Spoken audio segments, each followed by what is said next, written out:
যে রাতে কোন ভাই আসছিল, কোন ভাইয়ের সাথে আমার কথা হয়েছে এবং কোন ভাইয়ের কথা রিয়াদ ইন্ডিকেট করছে। শুধু ওই ভাই না, আরো যেসব ভাই আছে সব ভাইরাই এটাতে জড়িত এবং এটা ওপেন সিক্রেট।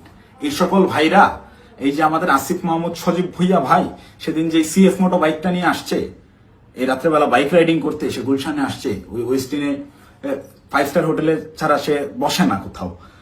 সে ওই গত বছর জুলাইতেও 50,000 60,000 টাকা দামের সেকেন্ড হ্যান্ড একটা স্কুটি চালাইতো, এখন সে সিএফ মোটর চালায়। যাই হোক, এটা চোখের সামনে আপনাদের কে কি করছে, আঙ্গুল ফুলে কলা গাছ কিভাবে হয়েছে। যে সকল ছেলেপেলেরা ওই হলে থাকতে পারতো না ছাত্রলীগের যন্ত্রণায়, বাইরে বাসা ভাড়া নিয়ে থাকবে, বাসা ভাড়ার টাকা থাকতো না, বিভিন্ন রাজনৈতিক নেতাদের কাছ থেকে টাকা ধান নিয়ে থাকতে হইতো, ডোনেশনে যাদের ম্যাচ ভাড়া চলছে তারা এখন ডুপ্লেক্স বাড়িতে থাকে, নিজস্ব গাড়িতে চলাফেরা করে। এটা গোটা জাতি জানে। আমি আসলে এমনিতেই তো আমাকে যথেষ্ট পরিমাণ ট্র্যাপে ফালানোর চেষ্টা করতেছে। তো আমার মনে হয় যে এই বিষয়গুলো ক্লিয়ার না করে গেলে আমাকে দিয়ে ওরা যে কোনো স্টেটমেন্ট দেওয়া হতো।